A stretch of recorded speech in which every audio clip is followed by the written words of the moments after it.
Ok, alors merci encore de m'inviter à votre réunion. Une fois de temps en temps comme ça, c'est toujours un grand plaisir.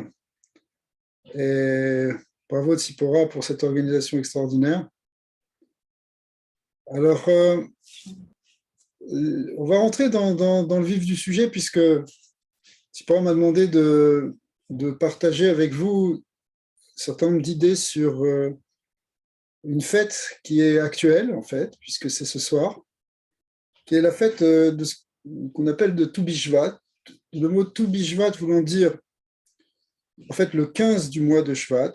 Tout, quand on dit tout, ça veut dire tête, vav, c'est-à-dire 9 et 6, c'est-à-dire 15, le 15 du mois de Shvat, qui est considéré, d'après la Mishnah, donc la tradition orale ancienne, comme un jour, comme un nouvel an, comme un jour de nouvel an, ce qu'on appelle Rosh Hashanah. En fait, Rosh Hashanah, Lailanot, c'est quoi Rosh Hashanah? Ça veut dire un début d'année, hein, qui est, qui est en fait le premier jour ici, le début de l'année pour les arbres.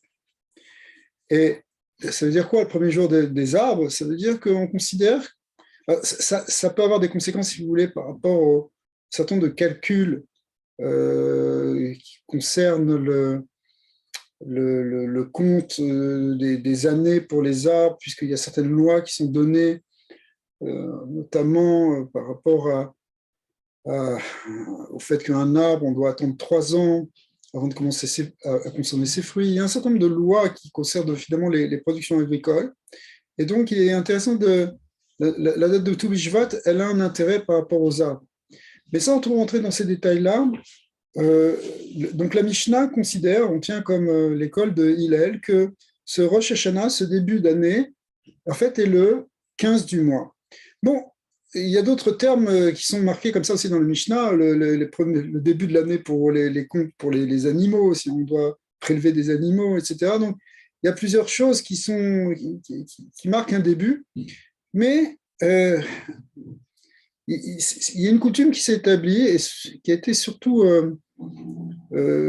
initiée à partir de l'école des kabbalistes de Safed au XVIe siècle, donc lorsque à l'époque du Harizal, le Rabbi Yitzhak Luria et d'autres élèves qui ont fait de ce jour un jour solennel, un jour avec une certaine dimension sacrée. D'ailleurs, c'est presque comme c'est un petit jour de fête, si vous voulez, maintenant.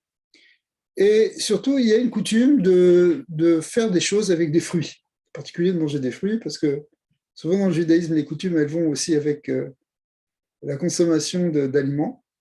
Et donc ici, il y a ici dans ce jour-là de Tu Bishvat, un jour où la coutume est effectivement de manger des fruits. Avant de parler de cette coutume de manger des fruits, on va essayer de resituer un petit peu ce que la Torah dit des fruits. En fait, on parle toujours de ce qu'on appelle les 7 fruits d'Israël. Je ne sais pas si vous en avez entendu parler, et c'est eux qui sont surtout au centre, effectivement, de cette coutume de Tu Bishvat. Et ces 7 fruits, en fait, ils sont mentionnés dans le Deutéronome, dans la section qui s'appelle Ekev. Et on peut dire, c'est même dans le chapitre 8 du Deutéronome, et chapitre 8, verset 8. Là-bas, la Torah nous donne un certain nombre de bénédictions sur la terre d'Eretz Israël. Et cette terre d'Eretz Israël, c'est une terre où il va y avoir, la Torah nous dit, ça va être Eretz Tova, une bonne terre, une terre où il y a des ruisseaux d'eau, enfin, il y a des fleuves, des rivières, des sources et des réservoirs d'eau, et des plaines et des montagnes, c'est-à-dire toute une diversité géologique qui peut être porteuse de bénédiction, on va dire comme ça. Et puis après, la Torah nous dit Eretz Rita, une terre de blé, d'orge, de raisin, de figues, de grenades, d'olives et de miel, mais le miel, voulons dire là-bas, faisant référence à la date, parce que les dates au Moyen-Orient, elles peuvent être très sucrées, et leur jus peut faire un certain miel, du miel de date. C'est bien qu'ici, la date est appelée comme du vache, comme du miel, mais en fait, c'est ce septième fruit qui est donc les 7 fruits d'Israël, qui est cette terre qui a été bénie avec ces 7 fruits, au sens simple du terme, c'est-à-dire effectivement, c'est important d'avoir des fruits sur le pays, et ceux qui sont déjà allés en Israël, ils ont peut-être pu être surpris par la beauté et la qualité des fruits. Il y a une bénédiction vraiment spéciale là-bas. Vous avez trouvé des... Et ça, je parle avant même encore les... Maintenant, il y a les travaux de la génétique qui ont permis de faire évoluer les espèces et de les sélectionner. Mais même déjà, si quelqu'un est allé il y a une quarantaine d'années en Israël, il aurait été surpris par la taille des raisins, par exemple, et la qualité des fruits qui sont extraordinaires. Et ça fait partie de cette bénédiction au sens très simple du terme. Évidemment, dans la Torah, on sait très bien qu'il y a une autre portée que simplement la portée matérielle, mais aussi une dimension spirituelle. Cette dimension spirituelle, elle est aussi symbolisée par ces fruits qui sont, ces 7 fruits correspondent à certains niveaux de révélation du divin. Il y a des grands secrets. C'est pour ça que justement les kabbalistes ont fait de ce jour de Tu Bishvat, où il y a une réflexion sur les fruits, où il y a on pense en termes de végétaux, etc. Ils l'ont compris aussi à un autre niveau, un niveau de ce que ça peut représenter, un niveau spirituel, et on va essayer d'en parler un peu plus tard. En réalité, la première, on va déjà en parler même tout de suite, pourquoi pas. Il y a la première mention de la notion de fruit dans la Torah, elle est au tout début de la Torah. Pas spécifiquement en nous parlant des végétaux, bien qu'au tout début de la création, le 3e jour de la création, c'est un jour de création des végétaux. Mais malgré tout, hein, le terme qui est employé dans la bénédiction qui est donnée à Adam et ensuite à Noé, qui est la bénédiction et qui fait référence d'une certaine manière à la première attente qu'on attend de l'homme, de l'humain, c'est Peru Urvu. En hébreu, ça veut dire fructifier et multiplier. Donc, fructifier, on entend par le fait, là, ça a été compris, par le fait de se marier, d'avoir des enfants, la notion de famille, qui est la première mitzvah qui apparaît dans la Torah. Bon, on sait très bien que c'est quelque chose qui concerne pas simplement les béné Israël, mais aussi tous les béné noirs, c'est-à-dire toute l'humanité entière, de cette idée de fonder une famille et d'avoir des enfants, même si après les lois, combien il faut avoir d'enfants, combien on peut essayer, de toute façon ça ne dépend pas entièrement de nous, évidemment. Ça, c'est encore d'autres choses sur lesquelles on peut réfléchir. Mais il y a l'idée que la Torah nous dit, c'est Peru au vous. Il faut fructifier, il faut multiplier, il ne faut pas rester comme ça. Mais le terme qui est employé, c'est fructifier. C'est-à-dire que, d'une certaine manière, l'idée de fruit, des fruits, ça veut dire, c'est quelque chose qui... la beauté d'un fruit, c'est qu'il amène quelque chose dans ce monde, il peut être consommé, mais en même temps, il est déjà la source d'un futur arbre, parce que la graine qui est dans le fruit, c'est elle qui va permettre justement cette multiplication et ce développement. Et la Torah nous demande d'emblée de voir le monde de cette manière, c'est-à-dire pas simplement un monde qui serait simplement une consommation immédiate, et puis on verra plus tard, c'est pas notre problème l'avenir. Au contraire, il y a tout de suite cette idée de fructifier, c'est-à-dire si on veut fructifier, un agriculteur, il sait que fructifier, ça veut dire évidemment récolter des fruits, mais il faut absolument les replanter aussi. Et ça, cette idée de voir sur le futur, de voir la génération, au sens ce qui va générer un futur et ce qui va générer les générations, eh bien ça c'est le premier message que nous donne la Torah. On a cette idée de regarder plus loin que simplement l'immédiat. Une fois, le Talmud raconte l'histoire d'un gouverneur romain qui se promenait en Galilée, et il a vu un vieillard qui était en train de planter un arbre. Alors, il était choqué par cette image. Il dit, mais vieillard, tu plantes un arbre, mais en plus, c'était un arbre qui prenait du temps à pousser, je crois un olivier. Il dit, mais les oliviers, ça prend beaucoup de temps à donner des fruits. Et il a dit, tu plantes cet arbre, mais tu es ridicule, tu en profiteras jamais. Alors, ce vieil homme qui est en train de planter son arbre s'est tourné vers ce gouverneur romain et lui a dit, tu vois les arbres qui sont autour, hein, c'est mon grand-père qui les a plantés. Et moi, je les plante pour mes fils et pour mes petits-fils. Et là, si vous voulez, dans ce dialogue-là, il y a une idée. Ce n'est pas simplement une histoire comme ça veut dire c'est deux visions du monde. Soit tu vois le monde comme, écoute, si tu n'en profites pas tout de suite, ça ne sert à rien. Soit tu vois sur le long terme. Et la Torah nous invite, dès le départ, à s'inscrire dans une chaîne de génération, dans une vision de continuité dans le temps et pas simplement dans un immédiat présent et puis après moi le déluge. D'accord. La Torah cherche à nous amener à cette notion de responsabilité où on a cette vision effectivement sur le long terme. Et si c'est une coutume, c'est devenu une coutume récemment depuis que les Juifs sont retournés en Eretz Israël, puisque pendant très longtemps, il y avait très peu de communautés en Eretz Israël, des toutes petites communautés qui étaient restées pendant des centaines d'années, qui n'ont pas bougé de Jérusalem, par exemple. Mais malgré tout, c'est le retour en Eretz Israël, il date de la fin du 19e siècle.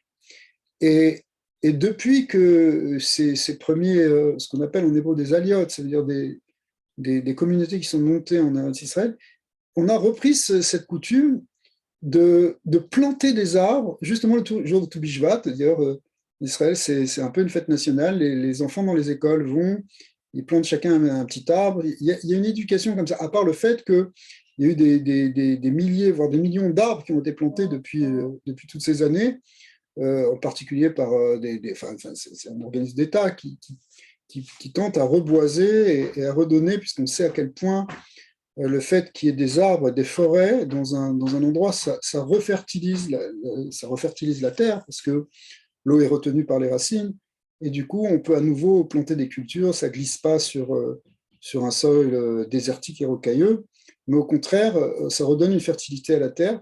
Et donc, il y a eu tout un programme qui existe encore pour replanter des arbres, et en particulier le jour de Toubishvat. Bishvat. Et c'est intéressant qu'on fasse faire ça aux enfants, c'est-à-dire que dès le début, on essaie de leur faire toucher quelque chose justement de cette dimension-là de, voilà, tu plantes une graine, tu ne vas pas la voir pendant quelques temps.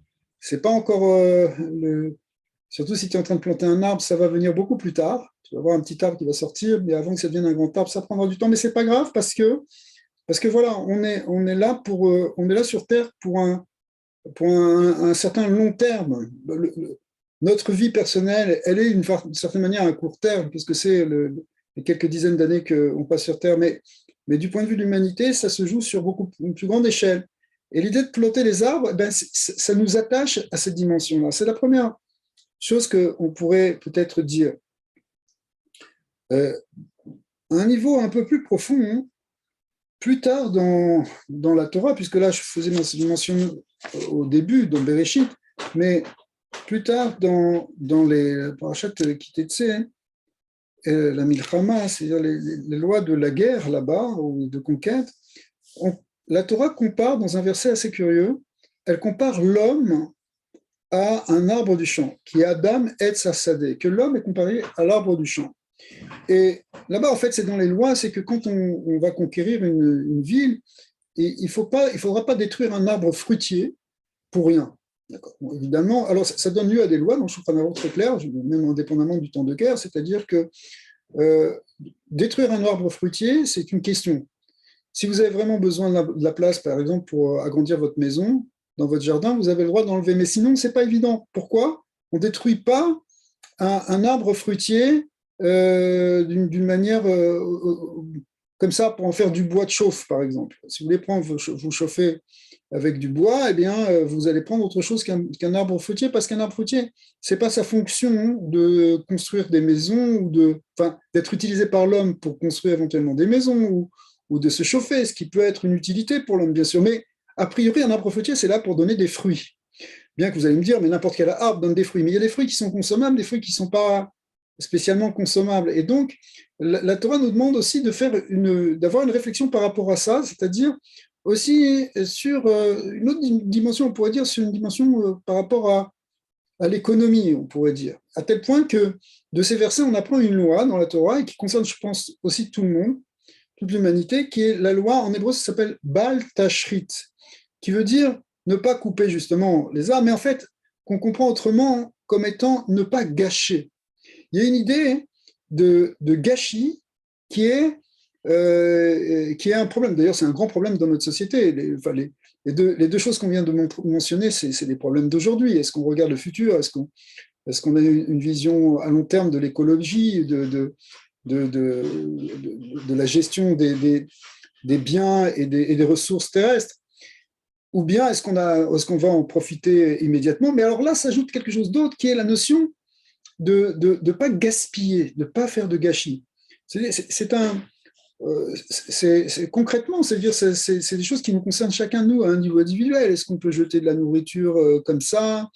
Ou est-ce qu'il faut essayer, au contraire, de ne pas gâcher, etc. Donc, il y a une notion importante que la Torah nous demande, c'est justement d'éviter le gâchis. Pourquoi éviter le gâchis? C'est la même idée, c'est-à-dire que les biens dont on bénéficie, tous ces fruits que l'on consomme, et derrière les fruits, vous comprenez qu'il y a autre chose que les fruits, c'est-à-dire tout ce dont on peut profiter sur Terre, eh bien, peut-être qu'il y a une certaine limite, c'est peut-être qu'il faut savoir le faire avec sagesse, avec intelligence, avec conscience, d'accord? On voit les problèmes aujourd'hui de l'écologie, des ressources naturelles, aussi des choses qui ne peuvent pas être recyclées, qui créent une certaine pollution à long terme, etc. Donc, c'est une question qui est vraiment une question qui concerne l'humanité. Mais ce qui est intéressant, c'est que la Torah nous dit, c'est vrai que ça touche l'humanité, comme on le voit, c'est pour tout le monde, mais je veux dire, c'est pour l'avenir de l'homme, mais c'est quelque chose qui nous concerne même à un niveau individuel, parce que tu pourrais dire, bon, écoute, c'est vrai, d'accord, il y a beaucoup de gâchis dans le monde, mais je ne suis pas responsable de ça.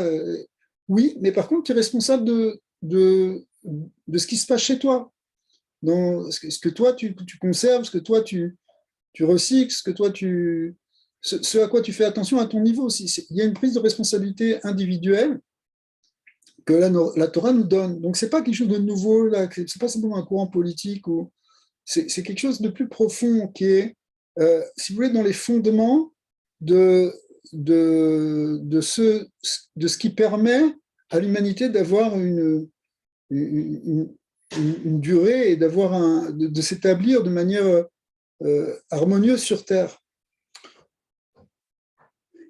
À un niveau un peu plus profond, il y a quelque chose ici qui est dans la relation que l'homme a avec la nature. Alors, un niveau simple, d'abord, avant de passer dans un niveau profond, c'est que on est mis dans un monde avec effectivement la nature, et cette nature, c'est Hachem qui nous l'a donnée finalement. Et donc, s'il nous a donné ça, voilà, on comprend l'idée de responsabilité et de pourquoi il ne faut pas gâcher, parce que finalement, d'une certaine manière, ça ne nous appartient pas. La Gemara, le Talmud, dans le traité Berachot, se pose la question et demande pourquoi est-ce qu'il faut faire des bénédictions avant de consommer des aliments. Chez les Bnei Israël, on fait des bénédictions. En tout cas, on peut comprendre cette idée de remercier Hachem quand on mange, etc. Et la Gemara, le Talmud, réfléchit et dit, mais où est-ce qu'on l'apprend? Est-ce qu'on l'apprend d'un verset? En fait, il y a un verset qui nous apprend qu'il faut remercier Dieu une fois qu'on a mangé. C'est aussi dans la Parashat Ekev, dans Deutéronome, qui nous parle en fait de la mitzvah, de ce qu'on appelle en hébreu Birkat Hamazon, c'est-à-dire une bénédiction qu'on fait sur la nourriture après avoir mangé.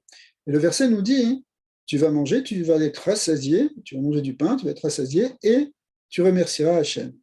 tu béniras Dieu. Et quand on dit ça, alors on apprend effectivement l'idée qu'après avoir consommé un repas, on fait des louanges. Pourquoi? Parce que la Torah nous a dit, bah, une fois que tu as mangé, que tu es rassasié, eh bien, tu bénis Dieu. Mais le Talmud va un peu plus loin et dit, mais c'est vrai, mais on a la coutume aussi de faire des bénédictions avant de consommer les aliments. Et d'ailleurs, le jour de Toubishvat, c'est aussi une manière, en mangeant différents fruits, de se rappeler de ces bénédictions et de les faire. Et le Talmud ne trouve pas de verset pour apprendre le fait qu'on fasse des bénédictions avant de manger. Et finalement, il dit, il y a un avis dans le Talmud qui va être retenu, qui dit la chose suivante, qui dit, mais en fait, il y a une logique de faire une bénédiction avant de manger, parce que si on ne fait pas de bénédiction, alors le Talmud emploie un terme un peu fort, il dit c'est comme quelqu'un qui volerait son père et sa mère. Pourquoi? Parce que son père, ça veut dire c'est Dieu, et tout appartient à Dieu. Et c'est vrai qu'il l'a donné aux hommes, mais il l'a donné aux hommes une fois que les hommes en ont pris conscience et qu'ils l'ont remercié. C'est-à-dire qu'une fois que tu as fait la bénédiction, en quelque sorte, la chose t'appartient tant que tu n'as pas béni, que tu n'as pas reconnu d'où ça vient. Donc, tant que tu ne sais pas que cette nourriture, c'est Dieu finalement qui te l'a donné, que ce monde, c'est lui qui te l'a donné, que ces merveilles de la nature, c'est lui qui les fait vivre. Tant que tu ne sais pas ça et que tu ne reconnais pas ça, quelque part, tu as, ce manque de reconnaissance, c'est presque considéré comme un vol. C'est-à-dire tu prends quelque chose qui ne t'appartient pas comme si ça t'était dû. Et c'est ce qu'on fait d'ailleurs aujourd'hui, on le voit bien dans le monde, on croit que tout nous appartient, que les ressources naturelles nous appartiennent, et en fait, elles nous appartiennent parce que Dieu nous les donne. Mais si on oublie que Dieu nous les donne, quelque part, elles ne nous appartiennent pas. C'est ça ce que dit le Talmud. C'est-à-dire parce qu'il y a deux versets. Il y a un verset dans Télim qui dit que tout, la terre et le ciel appartiennent à Dieu, et puis il y a un autre verset qui nous dit que reste maintenant les Adam, que la terre a été donnée aux hommes. Et la Gemara dit, ce passage dans le Talmud nous dit, oui, ça a été donné aux hommes une fois qu'ils ont béni, parce que sinon il y a un problème, c'est comme tu prends sans demander. Bien sûr c'est pour toi, mais demande. Ça, c'est la première partie de ce que le Talmud dit. Il nous dit, c'est comme s'il volait son père. Mais il dit aussi sa mère. C'est quoi sa mère? Alors la mère, c'est l'Assemblée des hommes. C'est l'Assemblée, là-bas, c'est Knesset Israël, l'Assemblée d'Israël, mais c'est l'Assemblée de l'humanité. Pourquoi? Parce que si tu ne fais pas de bénédiction, tu empêches, en fait, les bénédictions divines de venir se poser sur ces aliments que tu es en train de consommer. Et par extension, toute l'espèce, par exemple, tu manges du blé sous forme de pain, et bien quand tu remercies Dieu de nous avoir donné du pain, tu bénis en réalité les récoltes de blé à venir. Parce que tu invites la présence divine à se poser justement sur toutes ces récoltes. Donc si tu ne fais pas cette bénédiction, c'est le reste des hommes qui en pâtit, parce qu'il y a moins de bénédictions. Donc regardez, c'est pas simplement qu'on vole Dieu du point de vue éthique en se disant on a pris quelque chose qui ne nous appartient pas parce qu'en fin de compte tout appartient à Hachem, mais en fait c'est aussi une question de responsabilité vis-à-vis de nos prochains, de l'humain, parce que si on se comporte de manière égoïste en prenant pour soi, en fait c'est tout le monde qui en pâtit, c'est tout le monde qui en subit les conséquences. Pourquoi? Parce que effectivement, étant donné qu'on n'a pas une conscience juste du monde dans lequel on est et qu'on vit d'une manière égoïste et qu'on vit d'une manière où on pense que tout nous appartient, finalement on amène un déséquilibre dans le monde. C'est ce qu'on voit aujourd'hui, hein, un déséquilibre dans le monde dont tout le monde a à subir les conséquences. Donc la Gemara nous dit que cette idée de faire des bénédictions avant de manger, c'est en fait une logique. C'est pas, on ne l'apprend pas d'un verset. Vous savez, dans le Talmud, il y a toujours deux manières de réfléchir. Soit tu apprends quelque chose de l'écriture, tu vas chercher une source dans les Écritures, dans la Bible, ou bien tu l'apprends par un raisonnement, on appelle la logique.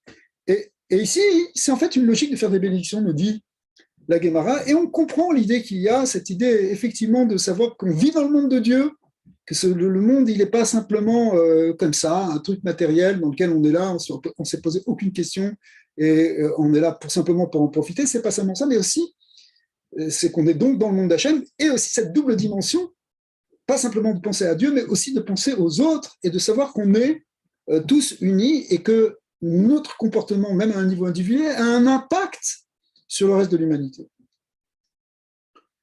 Alors, ça, c'est quelque chose qui est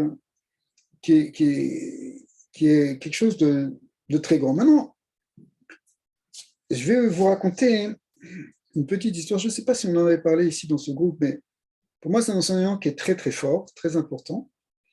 C'est le suivant. Vous savez que les enfants d'Israël, pendant 40 ans, lorsqu'ils étaient dans le désert, ont consommé un pain spécial, un pain céleste qu'on appelait la manne. Tout le monde a entendu parler de la manne, ce pain qui descendait chaque matin, on allait le récolter, on allait le ramasser, on le ramenait à la maison, et puis après, chaque jour, on reprenait de la manne, on ne pouvait pas le conserver d'un jour à l'autre, non pas parce qu'il n'y avait pas de congélateur, mais parce que c'était miraculeux, ce pain disparaissait, enfin, il ne pouvait pas être conservé d'un jour à l'autre.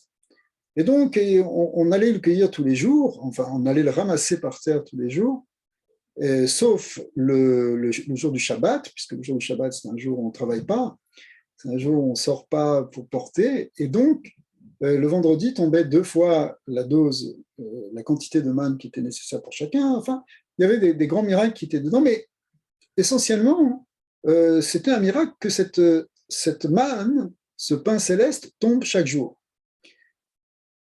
Le Rambam Maïmonide dit d'ailleurs que de tous les miracles qu'on voit dans l'histoire là, de la Bible, de cette sortie d'Égypte, où il y a eu les 10 plaies, ou la traversée de la mer, tous les grands miracles qu'il y a eu après, l'eau qui est sortie, enfin, tous les miracles qu'on a vus, en fait, le plus grand miracle, nous dit Maïmonide, c'est ce miracle de la manne.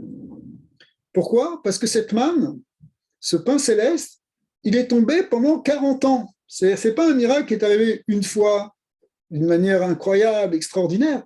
C'est un miracle qui se reproduit. Il se reproduisait jour après jour pendant 40 ans. Et ça, c'est quelque chose qui est extraordinaire.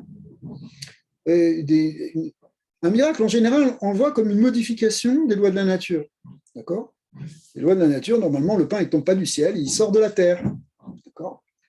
Mais là, il y a eu un miracle, c'est que ça descendait du ciel et que ça a duré 40 ans. En réalité,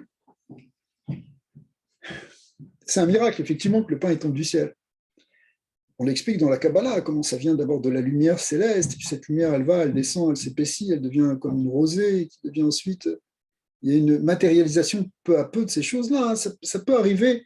Il y a eu des témoignages de gens qui ont vu et qui ont mangé de la manne beaucoup plus tard, même au XVIIe siècle, au XVIIIe siècle, dans des témoignages très sérieux, de gens très sérieux qui étaient dans des communautés qui étaient dans de très grandes difficultés, et Dieu leur a fait des miracles.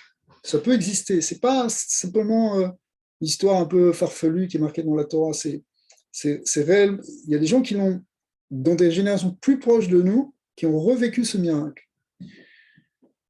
Mais en fait, c'est quoi le miracle? Le miracle, c'est que il y a du pain qui descend du ciel. C'est évidemment miraculeux. Mais quand on plante une graine pour faire pousser un arbre, pour faire pousser du blé, qu'est-ce qui se passe? La graine, elle contient un germe qui est dans une coquille, mais cette graine, elle va complètement pourrir sous la terre, elle va s'ouvrir, ça semble qu'en fait, il n'y a plus de vie dans cette graine. Hein. Si on ouvre à ce moment-là la terre, on a l'impression que, waouh, il n'y a plus rien. Au contraire, elle a subi une putréfaction, elle est en train de disparaître, cette graine qu'on a plantée. Et puis tout d'un coup, il y a un phénomène qui fait que de ce germe, va sortir une plante qui va traverser la terre pour après sortir de la terre. Et même si on est capable d'expliquer maintenant le développement des cellules végétales, etc., néanmoins, le fait que les choses elles se mettent à pousser, qu'il y ait une force qui fait que ça va se construire et que la vie va apparaître et va ressortir de la terre et va pousser jusque vers le ciel, enfin, qu'elle va traverser. Si quelqu'un y réfléchit un petit peu, comment ça se fait que ça existe? Comment ça se peut? Il va comprendre qu'en fait, ça aussi, c'est un miracle d'Hachem. Un miracle d'Hachem, vous allez me dire, c'est pas un miracle d'Hachem, c'est normal. Tu plantes une graine, elle pousse. Oui, mais comment ça se fait qu'elle pousse? Comment ça se fait? Bien sûr, tu peux expliquer des lois chimiques qui vont se passer, mais qu'est-ce qui fait que ces lois chimiques, elles se sont mises en place? C'est d'où elle vient cette force de sortir, de vivre, de développer, de retrouver, de refaire un arbre à partir d'une graine? C'est un miracle. En tant que tel, c'est un miracle. Sauf que ce miracle, ben, on y est tellement habitué, parce qu'on a vu tellement d'arbres, et puis parce qu'on mange tellement de salades, que pour nous, on n'en fait pas une salade. Pour nous, c'est évident. C'est la nature. La nature, c'est en fait un miracle auquel on est habitué. Certains expliquent que après ces 40 ans que les enfants d'Israël ont traversé le désert où ils consommaient la manne, lorsqu'ils sont arrivés en Eretz Israël, puisque c'était à ce moment-là la conquête avec Josué, lorsqu'ils sont rentrés en Eretz Israël, sur la terre qui était promise depuis Abraham, Yitzhak et Yaakov, eh bien, la manne s'est arrêtée. Elle s'est arrêtée dès qu'ils sont rentrés. Et ils ont commencé à vivre un peu comme nous on fait, c'est-à-dire avec un système d'agriculture et de fruits qu'on cueille et qu'on replante. Et là, pour eux, ça, ils l'ont vécu comme un plus grand miracle encore que la manne. Parce que pourquoi? Écoutez bien, parce que c'est une idée que je trouve extraordinaire. Pendant 40 ans, ils ont vu que la manne, il y avait des enfants qui étaient nés, qui n'ont jamais connu autre chose. Pour eux, c'était ça la nature. Pour eux, c'était comme ça que ça fonctionne, le monde. Le monde, bah, c'est quoi? Comment tu manges? Bah, c'est un pain qui descend du ciel, c'est comme ça. Dieu, il a fait le monde comme ça. C'est ça la nature. Et quand ils se sont rendus compte qu'il fallait maintenant planter et que ça, il y a une merveille, qu'il y a une plante qui sort de nulle part, qui sort d'une terre sombre et obscure et froide, et voilà qu'il y a une vie qui sort de là. Mais pour eux, c'était ça le miracle. Et effectivement, pour eux, c'était un miracle. Mais pour nous aussi, ça devrait être un miracle. Parce que c'est un miracle. Comme la manne qui descend du ciel, le fait que le pain, entre guillemets, sorte de la terre, c'est aussi un miracle. Ah, vous allez me dire, oui, mais il y a des agriculteurs, ils se fatiguent, ils labourent, ils sèment, ils plantent, etc. Oui, mais le fait que ça pousse, c'est un miracle. Autrement dit, ici, il y a quelque chose d'extraordinaire.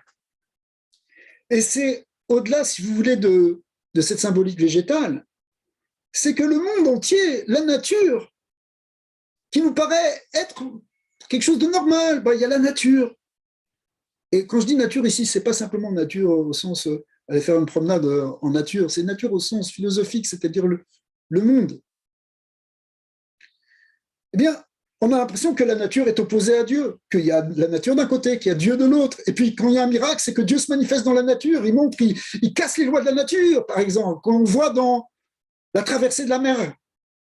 Quand les enfants d'Israël sont arrivés au bord de la mer Rouge et que la mer s'est ouverte, et qu'ils sont passés à pied sec, et la Torah nous décrit comme si l'eau était en train de monter comme des murailles, c'est-à-dire comme nous disent les maîtres, au lieu que la nature normalement de l'eau est de descendre, l'eau elle a toujours tendance à descendre, là la nature de l'eau avait changé et l'eau était en train de monter. Elle montait au fur et à mesure que c'était des murailles qui s'élevaient. Donc là, on voit clairement qu'il y a eu un changement dans les lois de la nature. Au lieu que l'eau descende, maintenant Dieu a changé les règles, il a fait que l'eau est montée. Mais en réalité, qu'elle monte ou qu'elle descende, c'est Hachem qui le fait. Autrement dit, c'est pas qu'il y a la nature et puis il y a Dieu qui vient et qui change les choses. C'est pas seulement ça, c'est que la nature elle-même, c'est Hachem qui est derrière. En fait, le monde entier, il est tenu par Akadosh Baruch Hu. Les lois qui nous apparaissent comme des lois qui sont immuables et qui sont les lois du monde, la gravitation, les lois de l'électromagnétisme, les lois de nucléaire faible, forte. En réalité, toutes ces lois-là, c'est Dieu qui les fait exister à chaque instant.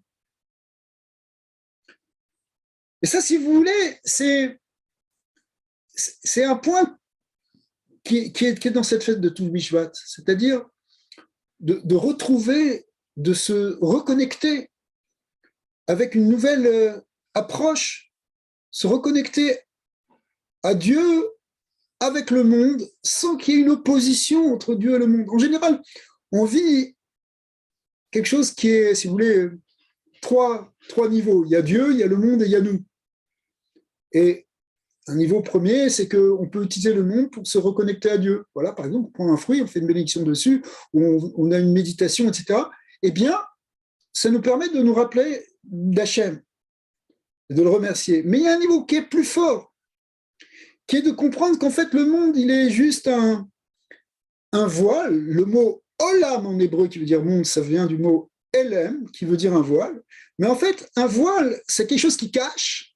Qui cache quoi? Qui cache Dieu, c'est-à-dire qu'on ne le voit pas. On croit que justement c'est naturel, on croit que ça fonctionne normalement. On oublie qu'il y a Hachem.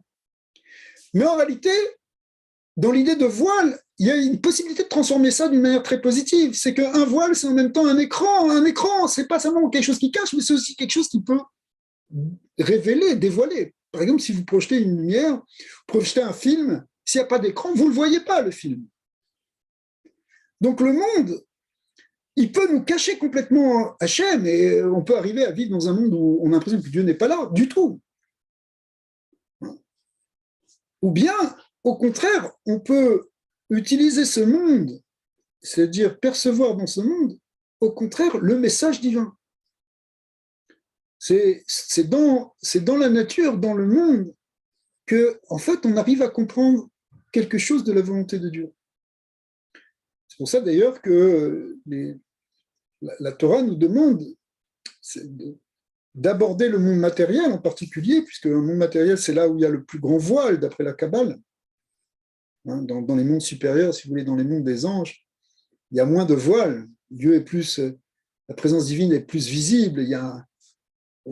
Mais dans le monde d'en bas, dans le monde physique, on a l'impression qu'au contraire, Akadosh Baruch Hu et Hachem est complètement voilé. Et c'est vrai qu'il est voilé, mais notre travail à nous, c'est de le dévoiler, c'est-à-dire d'utiliser ce monde pour reconnaître qui est Hachem. Au fond, la Torah, et on a déjà expliqué plusieurs fois, mais vous le savez déjà avant même que je l'explique, que le fondement même de la Torah, elle est dans ces 7 mitzvot qui sont un fond commun pour l'humanité, les 7 mitzvot de Noé et Bnei Noah.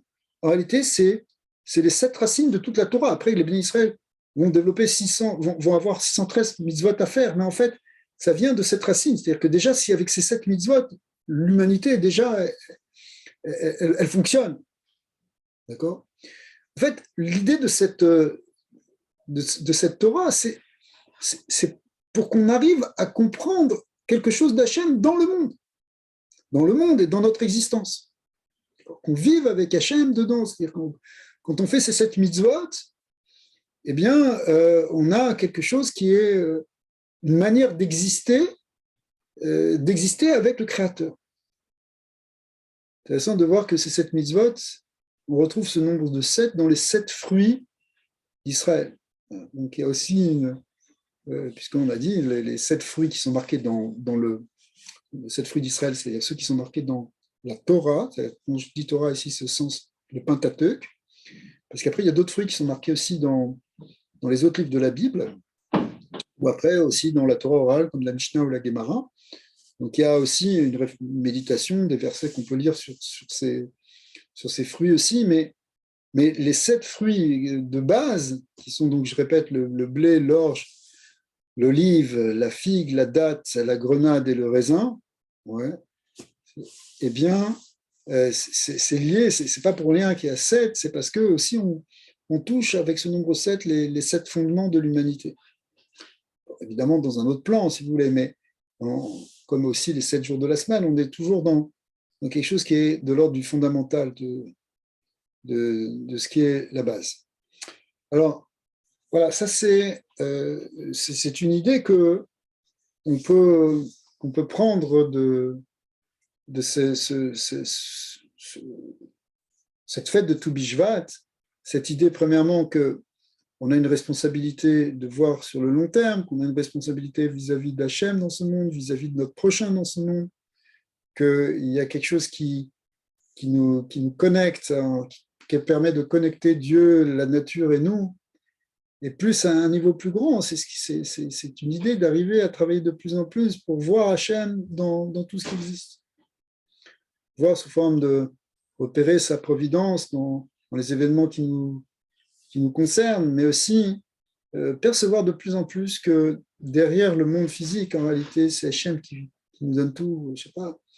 C'est c'est extraordinaire si on est capable de, je sais pas, de mettre quelque chose dans son assiette, un aliment, de le consommer, un fruit par exemple, et se dire c'est extraordinaire, là, c'est Hachem qui est en train de me nourrir avec ça d'une manière miraculeuse, que ce fruit. C'est, la Gemara dit, et ça fait, on le compte dans les fameux travaux là, qui sont interdits pour Shabbat, il y a 10 travaux pour faire du pain. Effectivement, le pain, ça va être, on a marqué au début, tu vas le manger à la sueur de ton front, et donc il y a 10, il faut labourer, il faut semer, il faut couper, il faut vanner, il faut trier, il faut battre, il faut ensuite pétrir, il faut cuire. J'en ai sauté un petit peu, mais en tout cas, hein, il y a tout un certain nombre de travaux qui font que quand tu es en train de manger maintenant ton pain, que toi tu crois que c'est tellement facile puisque tu as dépensé quelques pièces pour l'acheter dans une boulangerie et que finalement il n'y a rien de spécial puisqu'on fait ça tous les jours. Et que Mais à un moment, tu arrêtes de penser comme ça et tu te dis waouh, d'abord il y a des efforts de beaucoup d'hommes qui sont derrière tout ça, mais même ces efforts-là, ils auraient pu ne jamais aboutir si ce n'était pas que Hachem, finalement, il donne cette force à ce blé de pousser et il donne la force à l'homme de le transformer jusqu'à ce qu'on puisse finalement le consommer. Quand on vit avec cette conscience-là que Hachem, il est là dans notre vie, que Hachem, il est là dans tout, que tout est une bénédiction, c'est une merveille de boire un verre d'eau.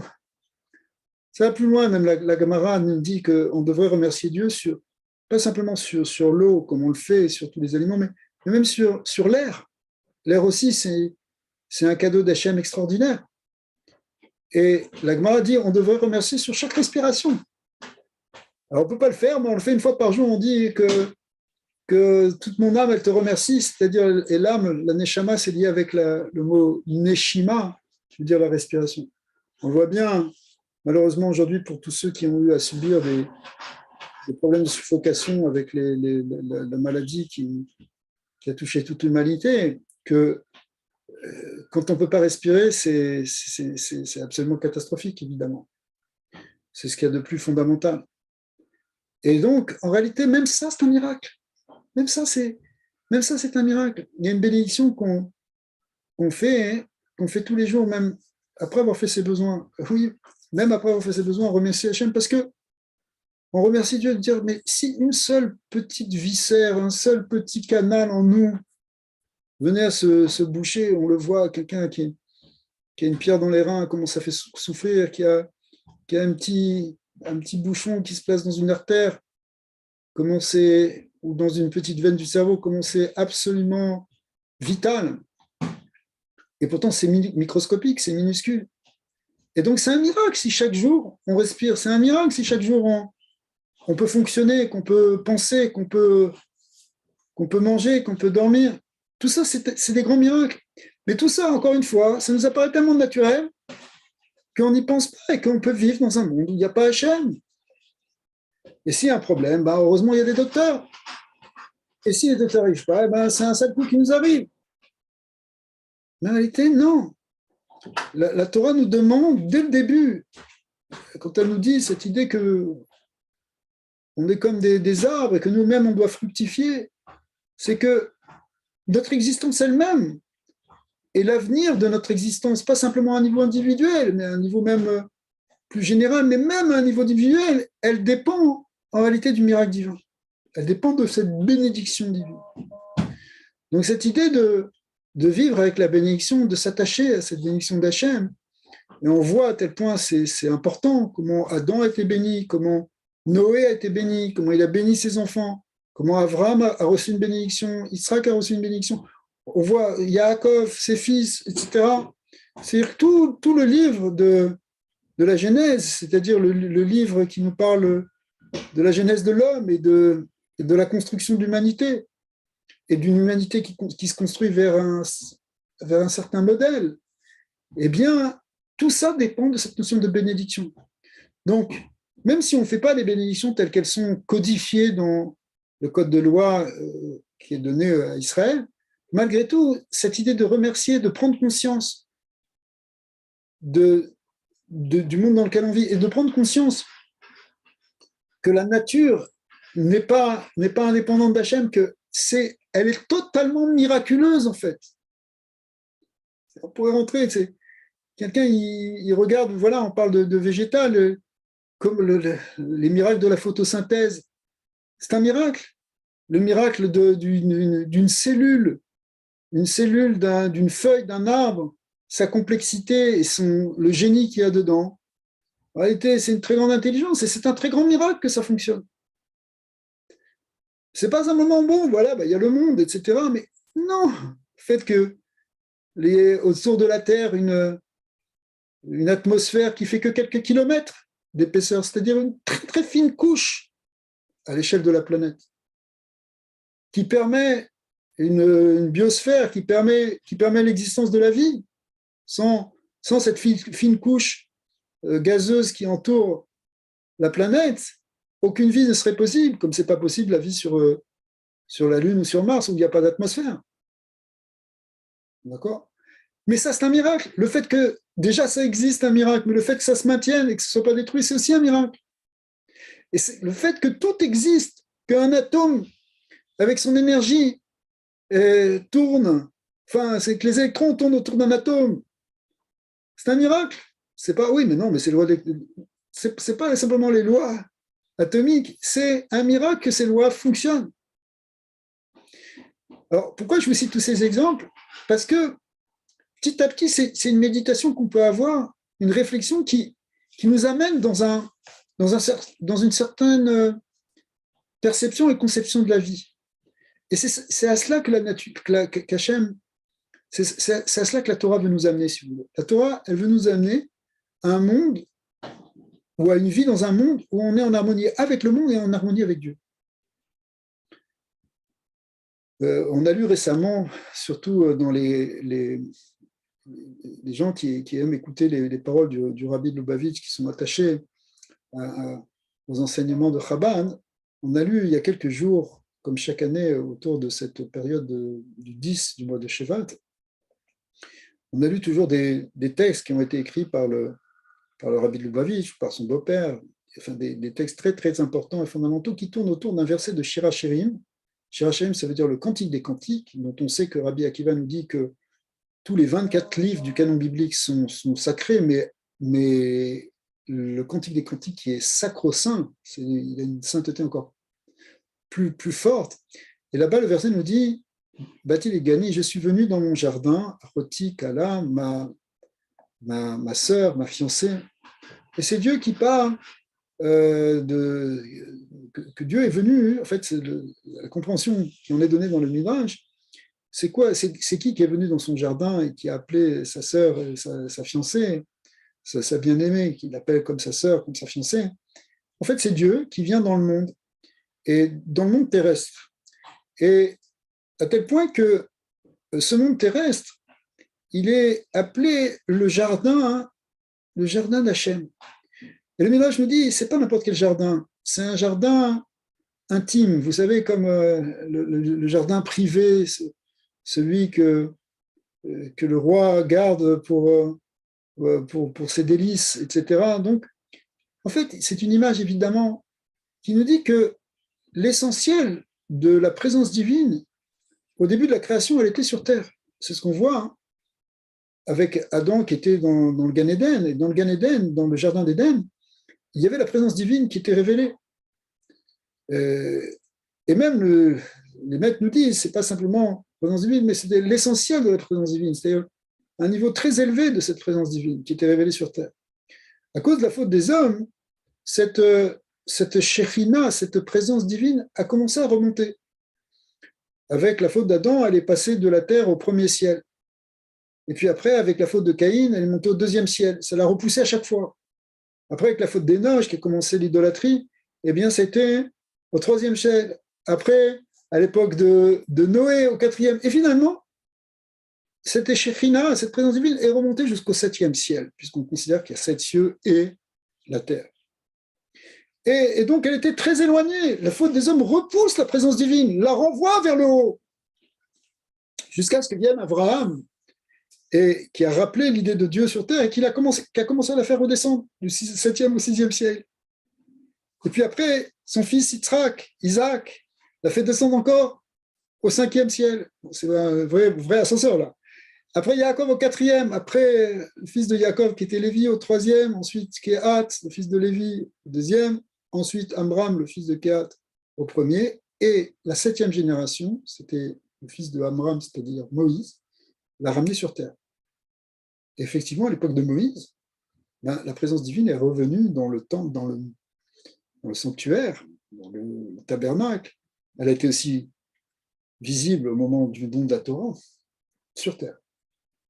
Et après, elle est restée donc effectivement dans le sanctuaire, dans le Mishkan, puis après dans le temple à Jérusalem. Et donc la présence divine est revenue dans ce monde grâce à la Torah, grâce à des hommes qui se sont donnés pour Hachem, pour lui permettre d'avoir une existence parmi nous, pour lui construire un sanctuaire, pour lui donner un espace d'existence, parce que Dieu, il est partout, mais on ne le voit pas. Pourquoi on ne le voit pas? Parce qu'on ne lui donne pas cet espace, on ne lui donne pas de place. Or, la Torah nous demande de laisser de la place à Dieu, de construire la place à Dieu. Alors là-bas, dans tous ces discours, ce qui est expliqué, c'est que pour arriver à faire ça, il faut faire un travail sur soi. On ne peut pas faire autrement. C'est pas dire, tiens, Hachem, tu es là, voilà, c'est très bien. C'est pas ça. Il faut, parce que, encore une fois, nos fautes ou notre Yetzirah, notre côté négatif, il repousse cette Shrina. Et donc, il faut transformer la négativité qui est en nous. Il faut travailler sur le mensonge du monde et le mensonge qui est en nous. Vous savez, en hébreu, le mot mensonge, ça se dit sheker. Sheker, c'est le mensonge. Mais maintenant, quand on permute les lettres, le mot shin, koufresh, le sheker, ça peut se transformer en keresh, koufresh, shin. Permutation de lettres, comme on sait le faire. Et keresh, en hébreu, ça veut dire les planches, les montants de bois qui formaient la structure du temple. Puisque le temple portatif qui était dans le désert, on appelle le tabernacle, il était constitué par une structure de planches de bois, de ce qu'on appelle des atséchitim, des bois de cèdre, qui avaient été d'ailleurs descendus en Égypte à l'époque de Jacob. Mais en tout cas, ces bois de cèdre, qui sont très grands et très beaux et très forts, ils se construisent à partir de la transformation du mensonge. Lorsqu'on travaille sur notre Yetzirah, sur notre négativité, qu'on arrive à la transformer, qu'on arrive à la soumettre, qu'on arrive ensuite à la transformer, effectivement, eh bien, on laisse un espace à Dieu. Et quand on laisse cet espace à Dieu, il est déjà dans notre cœur. Et il est dans nos relations interpersonnelles. Il est là, on laisse la place à Hachem dans notre famille, on laisse la place à Hachem dans l'éducation de nos enfants, on laisse la place à Hachem dans notre couple, on laisse la place à Hachem dans notre travail, même dans la réussite de notre carrière, on laisse la place à Hachem. Akadosh Baruch Hu, c'est toi qui m'aides. Laisser de la place à Hachem, c'est ça la finalité de la création, nous dit la Torah. C'est-à-dire qu'on vive dans un monde qui soit le monde de Dieu, pas un monde où il y a un voile par rapport à Hachem, et puis finalement on vit dans notre monde, et puis peut-être Dieu on le connaîtra dans le monde futur. Non, il faut qu'on construise ici-bas un temple, c'est-à-dire un espace pour Hachem, dans notre existence. Et ça rejoint tout ce qu'on a dit au début, c'est-à-dire que ça revient à avoir une autre perception du monde, une autre perception et en même temps du sens de notre existence dans ce monde. Donc voilà, ça c'est peut-être cette réflexion-là sur cette fête de Tou Bishvat, où on arrive on a fini avec les planches du Mishkan qui étaient aussi faites de bois, et donc faites d'un arbre, lorsqu'on arrive finalement à laisser cette place à Hachem dans notre vie, et ça c'est la finalité, ce qu'on appelle aussi Dira Betartanim. Voilà, si vous avez des questions, n'hésitez pas à rebrancher vos micros.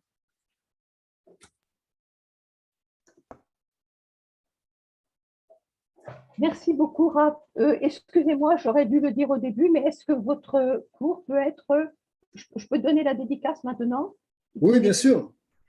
Pour la guérison de Elodie Bat Myriam. Amen. Vous avez parlé des miracles, alors que Dieu fasse un miracle.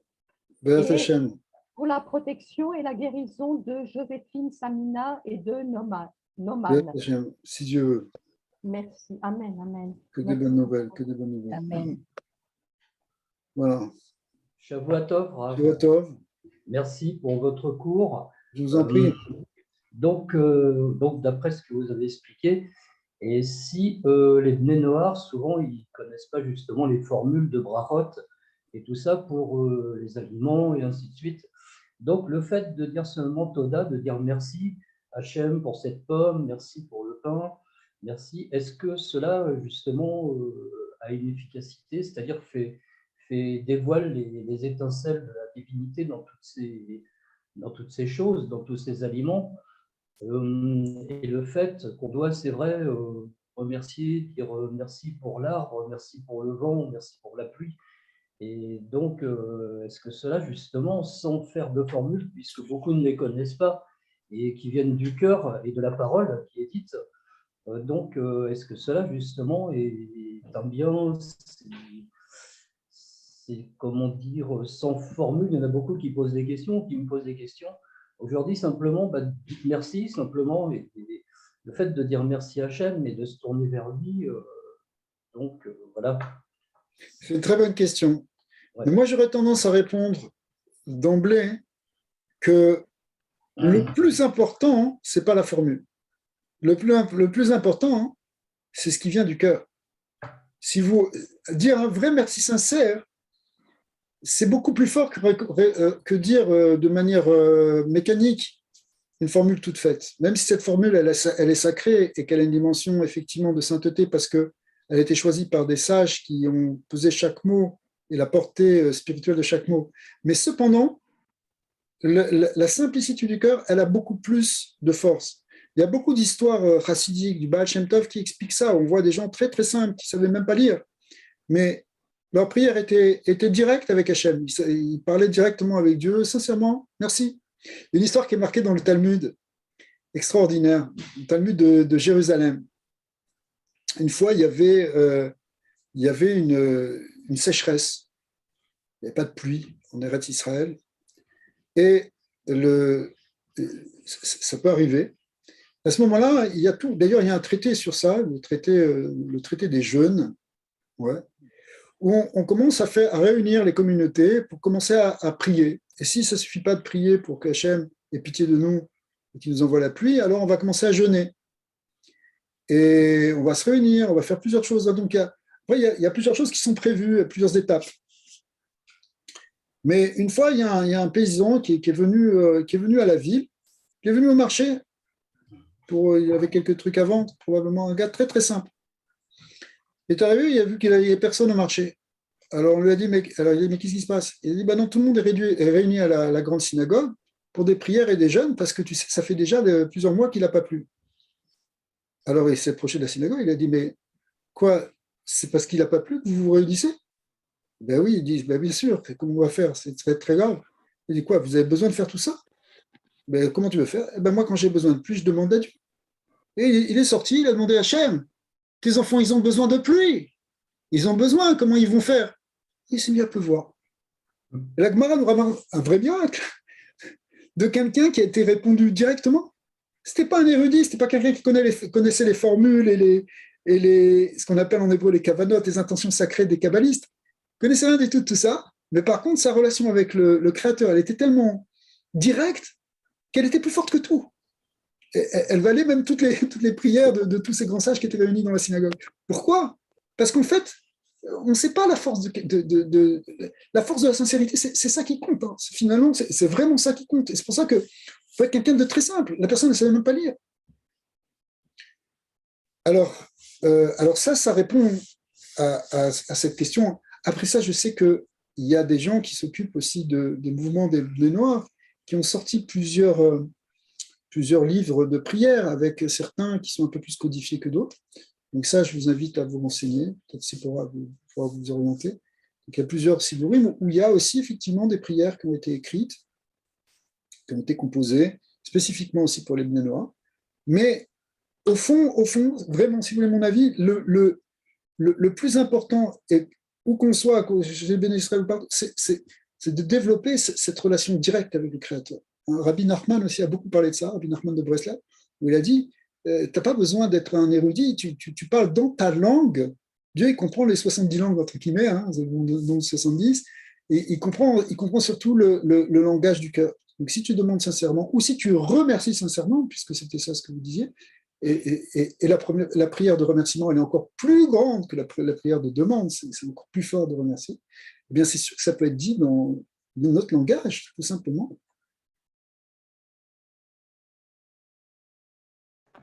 Merci, Rav. Avec plaisir. J'ai eu quelques expériences comme ça, et c'est vrai, pour terminer là-dessus, en disant simplement merci, la chose, elle s'est réalisée par Rachel. Mais c'est vrai, c'est vrai. Vous savez, les maîtres de la Chassidoute insistent beaucoup sur le fait d'avoir une pensée déjà positive, d'avoir de penser que Hachem va nous aider, que penser que Dieu nous veut notre bien. Déjà le penser, le dire encore plus, mais tu le penses, tu dis, eh bien tu amènes cette réalité, tu crées une réalité. On parle ici de quelque chose qui est un enseignement très profond de la Torah, c'est que si tu as vraiment confiance en Dieu, en fait, tu lui laisses de la place. Quand tu ne lui fais pas confiance, tu dis, ah, ça va être terrible, encore une galère, encore ça, et ça. Alors tu laisses pas, laisse Hachem t'aider, tu l'empêches de t'aider. Tu comprends? Alors que si tu dis, avec l'aide d'Hachem, il va y avoir une solution pour l'instant, je ne la connais pas encore, la solution, je ne sais pas comment je vais sortir de ce problème, mais Dieu va m'aider. Eh bien, tu ouvres une porte à la bénédiction. Et ça ne dépend pas de formule, hein. Ça dépend de ton cœur. Tu laisses de la place à Hachem. C'est ça il faut c'est ce que nous disent les grands maîtres de la Torah, les grands maîtres de la pensée juive, c'est qu'il faut qu'on arrive à construire un monde et une humanité qui vit en harmonie avec Hachem, qui laisse de plus en plus de place à Hachem. Et ça, on peut le faire chacun à notre niveau. Chaque fois qu'on dit Dieu va m'aider, Hachem il est avec nous, et on a une bonne pensée, je te remercie Hachem pour tout. Et je me réveille le matin, déjà, il y a une prière qu'on fait, mais tout le monde peut la faire. La première prière qu'on fait, en se réveillant, on n'est même pas encore sorti de son lit, on dit merci, Dieu de me rendre la vie. Merci d'avoir confiance en moi, tu as confiance en moi parce que tu me rends la vie. C'est-à-dire que tu penses que je vais peut-être faire quelque chose de bien aujourd'hui. Déjà, tu pars bien, tu pars du bon pied, ça c'est avant de te lever. Mais ça, n'importe qui peut le faire. Tu te réveilles, tu dis merci Hachem de me donner une nouvelle journée et une nouvelle opportunité de faire quelque chose. C'est très fort d'avoir. Vous savez, le Rabbi Lubavitch a pris cette phrase-là qu'on dit le matin, ce remerciement, il a montré que dans cette idée-là, il y a toute la démarche de la Torah. Toute la démarche de la Torah est dans cette idée-là. Merci Hachem d'avoir confiance en moi et de me donner la vie pour que je fasse quelque chose dans ce monde.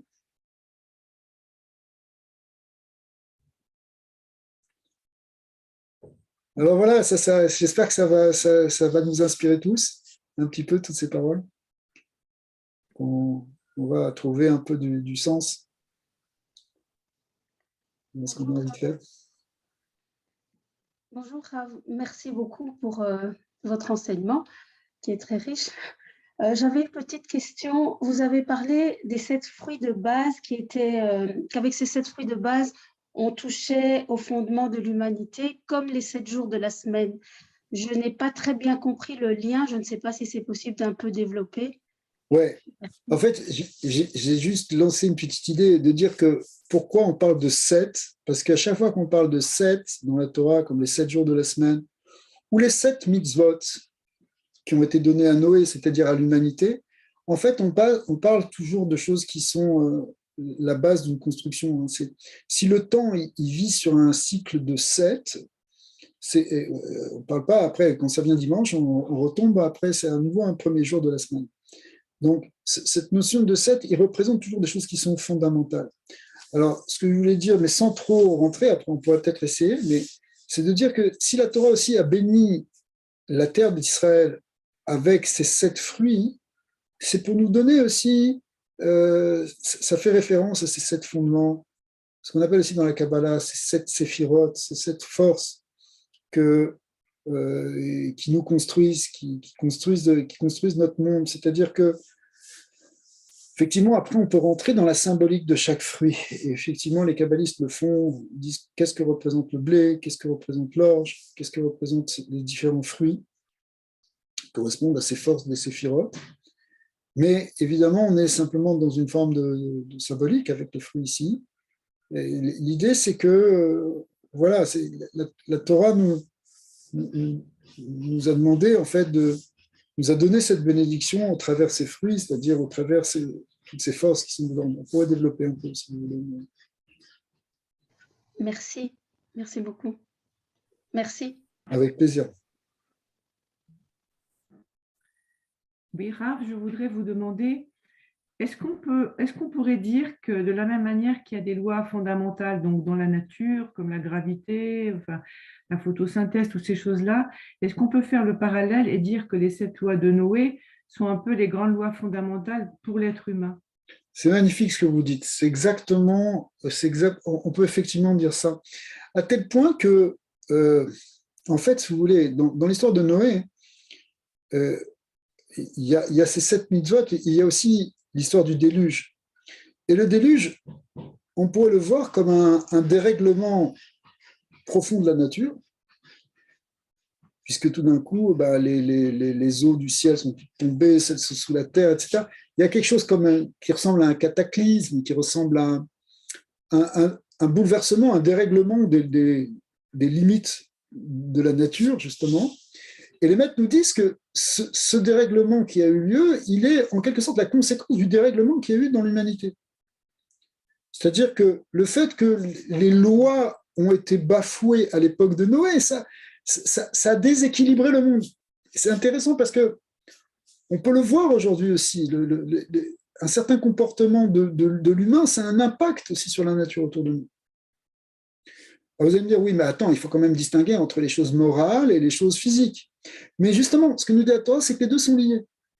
D'ailleurs, si on n'arrive pas à comprendre ça, on peut s'en rendre compte sur nous-mêmes. C'est-à-dire que si nous, on commence à avoir un comportement déséquilibré au niveau de nos mœurs, ça finit par impacter même notre équilibre physique. Si quelqu'un il a une vie saine, il a une vie sereine, etc., harmonieuse, eh bien, son corps il est plus harmonieux que s'il a une vie complètement déréglée. Donc, toute la psychosomatie, elle repose là-dessus, c'est-à-dire qu'il y a un lien entre l'âme et le corps. Eh bien, il y a un lien entre l'homme et le monde. L'homme étant considéré comme l'âme du monde. La place de, on dit des fois aussi que Dieu c'est l'âme du monde, mais sans rentrer dans ces concepts philosophiques qu'il faudrait beaucoup travailler pour montrer que c'est pas si simple que ça, parce qu'Hachem il est beaucoup plus que l'âme du monde.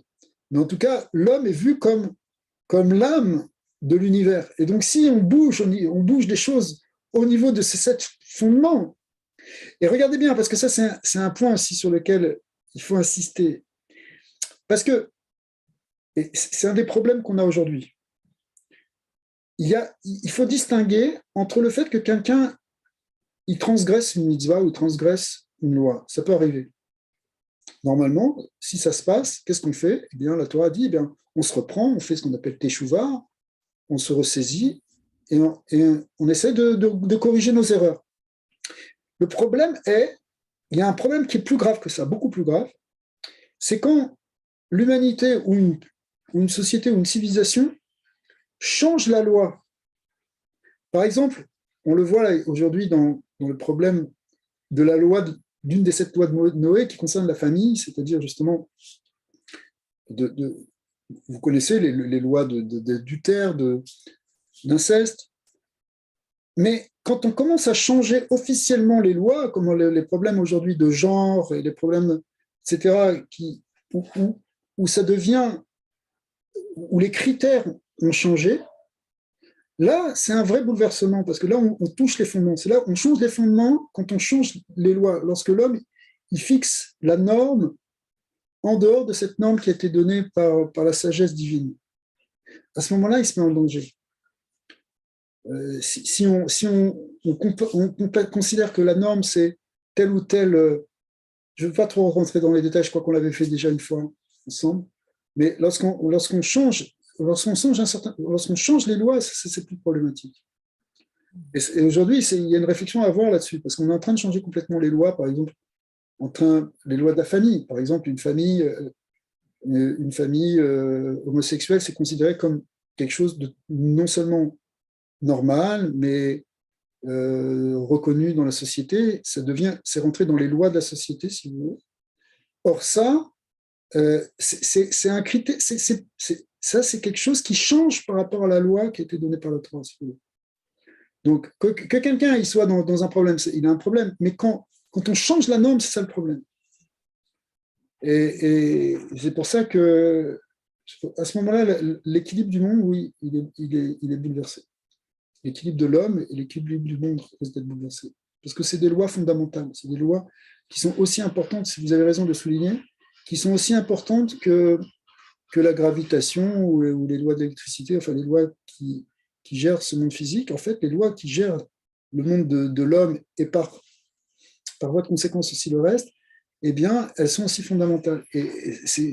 On n'a pas attendu les physiciens pour les construire, ces lois, elles nous ont été données depuis Moïse et depuis Noé.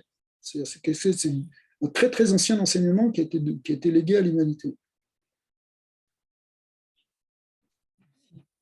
Au contraire, il faut se renforcer, il faut diffuser pour qu'il y ait une prise de conscience de tout ça.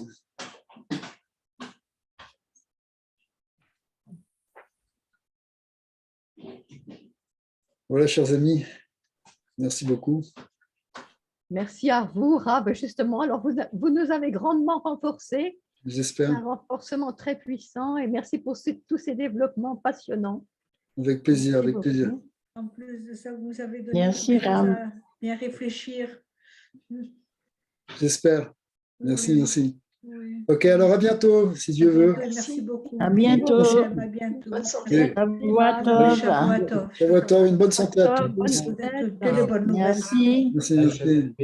Bonne fête et merci Merci. à tous les amis de Montréal qui se sont joints à nous aussi. Voilà, Toujours une joie quand on peut être ensemble. voilà, extraordinaire. Oui, c'est beau quand on a des cours ensemble. Merci à tous. Merci, merci. Surtout que pour vous, ce n'est pas une heure forcément très, très facile puisque c'est l'heure du déjeuner normalement. Donc, doublement merci. Que Dieu vous bénisse, tout le Amen. groupe là-bas et vos familles. Amen. Merci aussi. Que Dieu vous bénisse tous. Oui. Merci. Amen. Moi aussi. À bientôt. Bientôt. Merci.